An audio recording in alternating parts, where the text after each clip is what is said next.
La parole est à nos collègues Daniel Chassain pour le groupe Les Indépendants. Vous avez la parole. Monsieur le Président, au gouvernement et à tous les sénateurs et sénatrices. Madame la ministre, mes chers collègues, la crise sanitaire a révélé de la précarité dans les secteurs sanitaires et médico-social. Le Ségur de la santé a permis une avancée dans la revalorisation salariale des soignants des hôpitaux et des EHPAD, reçue avec satisfaction, mais de nombreux professionnels de l'accompagnement souffrent encore d'un manque de reconnaissance.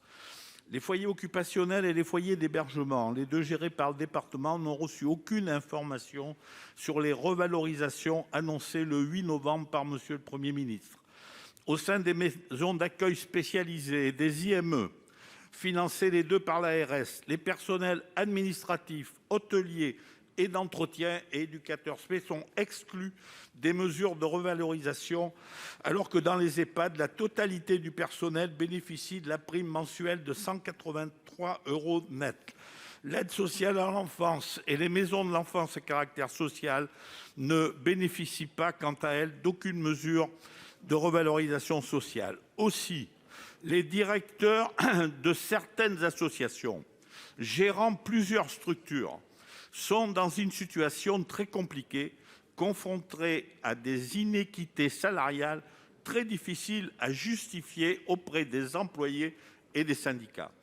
Les salariés sont de plus en plus nombreux à vouloir changer d'établissement pour bénéficier de meilleures conditions de travail.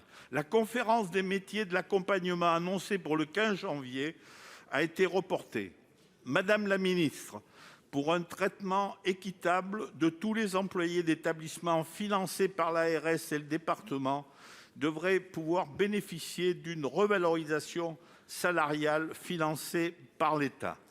Pourriez-vous préciser votre feuille de route pour faire face aux demandes d'équité salariale de l'ensemble du personnel des secteurs sociaux et médico-sociaux? Merci. Pour vous répondre, la parole est à la ministre déléguée en charge de l'autonomie, Madame Bourguignon. Vous avez la parole.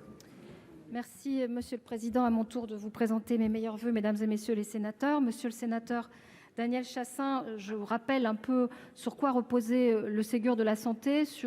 Il s'articule autour de deux leviers. L'un qui repose sur l'investissement, sur les infrastructures avec plus de 9 milliards d'euros, sur les hôpitaux publics et les EHPAD. Et le deuxième sur l'attractivité des métiers et les salaires à nos soignants. Ce premier périmètre correspond à un engagement de son côté de 8 milliards d'euros par an, 183 €, vous l'avez rappelé, par mois pour les personnels des EHPAD.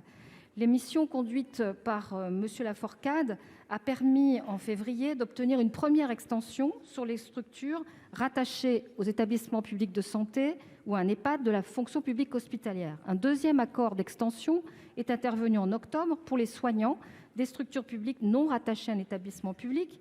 Tous les personnels non médicaux des établissements financés par la sécurité sociale, cette fois par l'assurance maladie, bénéficient de cette revalorisation. Au 1er janvier de cette année, 66 000 professionnels du secteur du handicap et de l'accompagnement sont désormais concernés. La loi de financement 2022 l'a étendu aux résidences autonomie. 10 milliards d'euros donc sont ainsi mobilisés au total. Mais nous ne nous arrêtons pas là.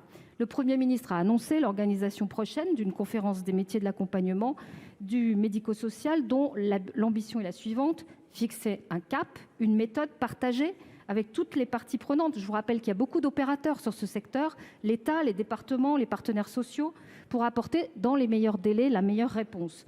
Et face à l'éclatement conventionnel qui complexifie évidemment cette tâche, nous avons missionné l'IGAS pour transformer ce secteur essentiel à la solidarité nationale et la cohésion sociale qui a été beaucoup trop longtemps oublié. Merci.